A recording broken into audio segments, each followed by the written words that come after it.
Hey, it's now exactly 2 years since I uploaded my first video to Oldtimer-Rescue and really started my Volkswagen T2 project. I had bought the Bulli a few months earlier in a hit-and-run campaign.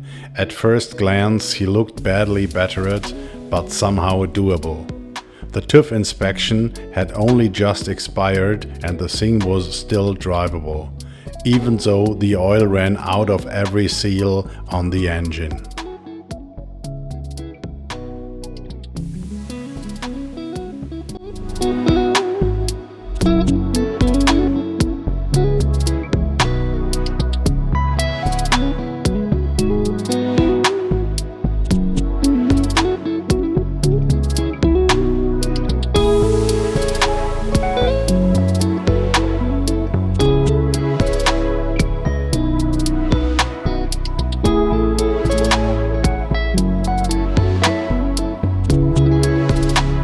First of all, I dedicated myself to the front and largely finished everything there so I could see at any time what the Bulli will look like later. Now, 2 years later, you can see how naively I approached the matter back then.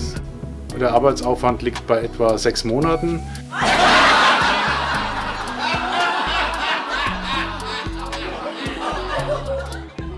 After initially cautiously approaching the restoration, I quickly realized what a lot of work awaited me there.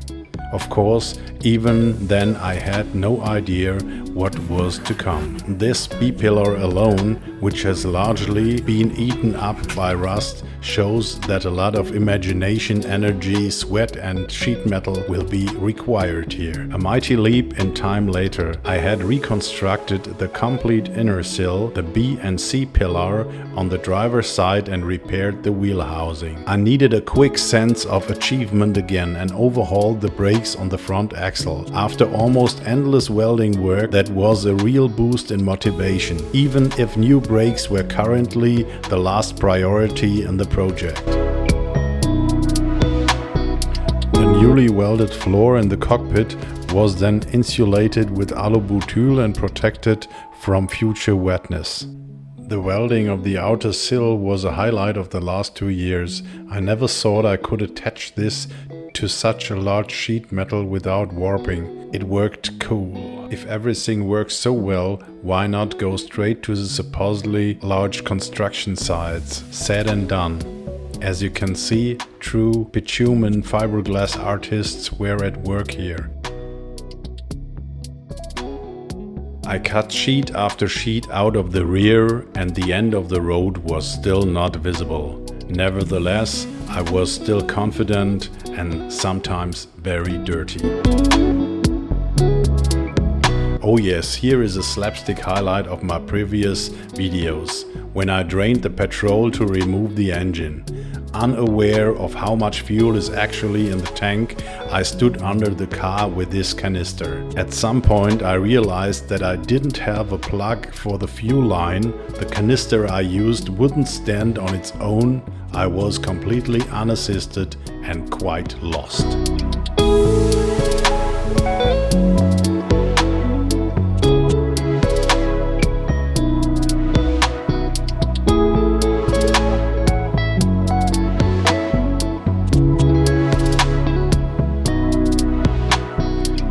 End of the song. When you put it down, the open canister tips over, the fuel runs down my sleeve and I cursed like a brush binder. Then the engine and gearbox came out to get a picture of the previously hidden areas. To my great surprise, the condition of the car here was quite reasonable. The leaking oil from the gearbox, engine and axle shafts probably did a lot of conservation work here. The same applied to the tank and its surroundings. Since the fuel gauge was broken, someone must have tried to use a wooden stick as a dipstick, which then of course broke off and got stuck in the curved filler neck. Many jobs later, both D-pillars were reconstructed, the tank overhauled and the engine bay brought into shape.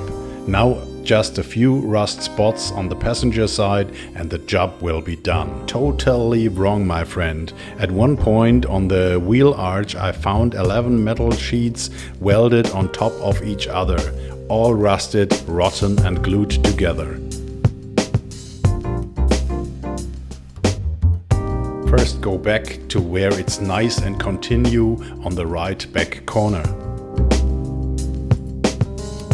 But nothing helps, so first out with everything that is rotten. The result is reminiscent of film footage of the sunken Titanic. To be completely honest, this is where I thought for the first time that I wouldn't make it. The first shock is over and I opened the sill under the sliding door. Only magnet fragments remain of the large spar under the door. My worst fears have been realized and all I can do is go home, throw myself on the bed and cry into the pillows. New day, new luck. I got a complete side member and gutted the further bus. I had now overcome the point of being shocked about new rust holes and just kept going. I removed the floor panel and continued to search for reasonable connecting points. The good condition of the cross members gave me a spark of hope again.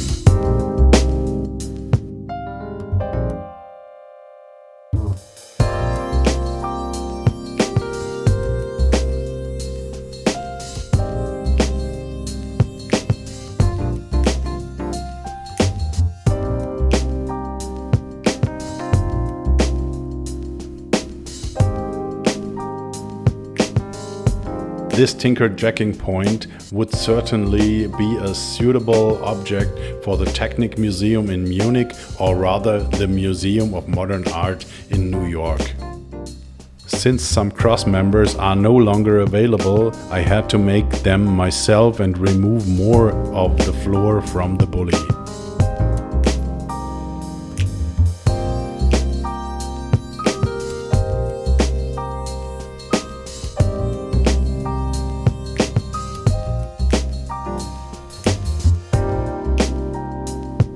What would be nicer than buying new sheet metal?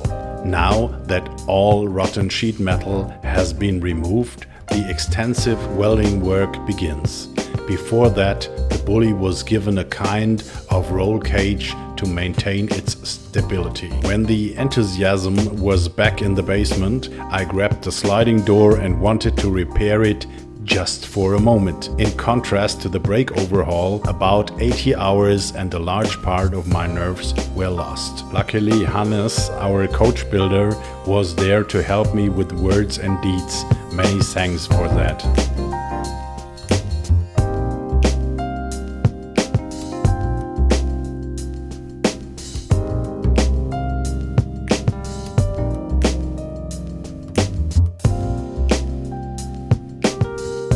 So that I don't get bored, I immediately learned and tried out a few more video techniques, such as stop-motion animation. Each new spot of rust was then a welcome opportunity to create more stop-motion videos. You can change your mindset so quickly.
Finally, there is light at the end of the tunnel.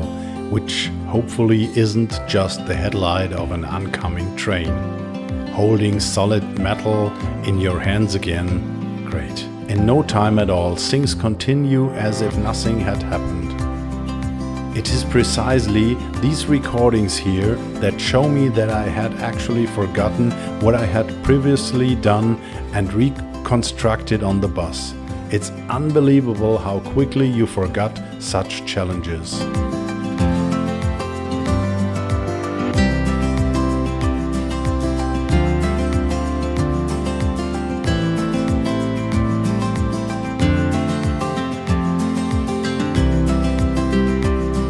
Wheel housing on the passenger side was no less complex than the other one, but it's now almost my daily business.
After installing the new wheelhouse, I immediately removed the back behind the passenger seat to install the swivel seat there. The new welding machine has made this a child's play.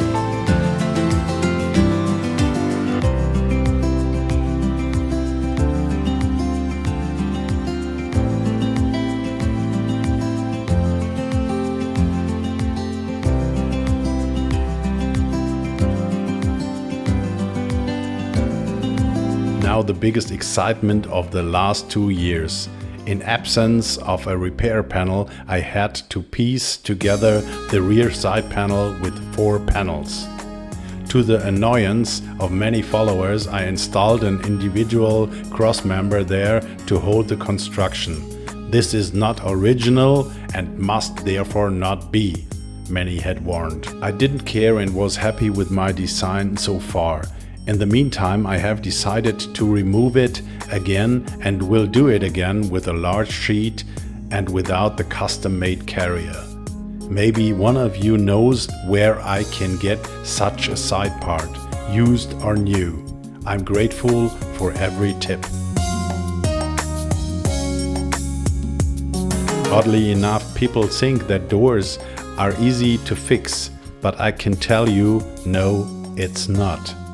The driver and passenger door are really rusted. For the first door, I made individual metal sheets and welded them with my son Lawrence.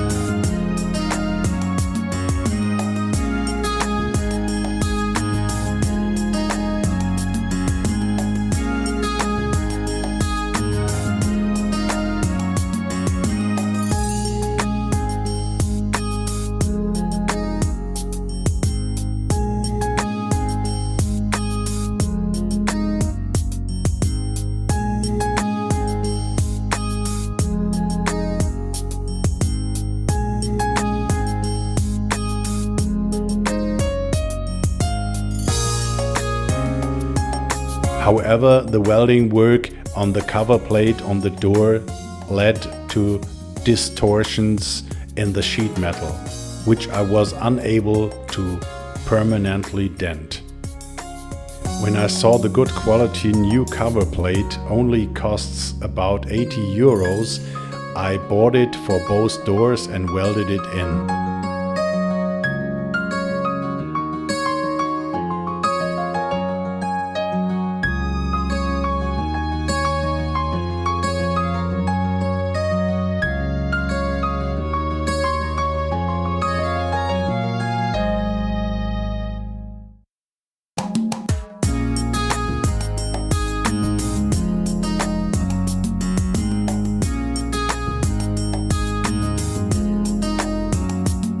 I was also able to restore the reattach important supports for the window regulator unit.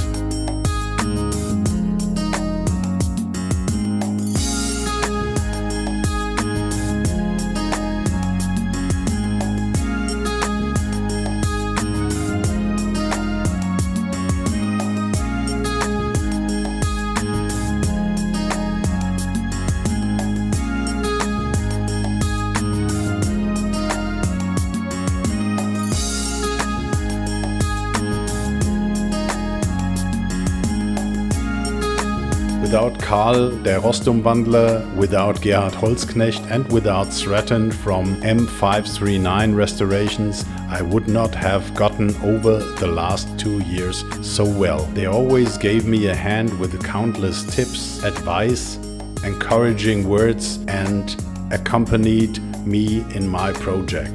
Thank you very much. I would also like to thank all of you who have subscribed to my channel. Watch my videos, give me a thumbs up, praise or blame me, often show me better ways to reach my goal, recognize the huge effort I put into this. Thank you. Before this video, I was the opinion that there was somehow no process with the project. Now I know that I have mastered many big challenges and the goal really remains achievable. With that in mind, let's look forward to what's to come. Thank you.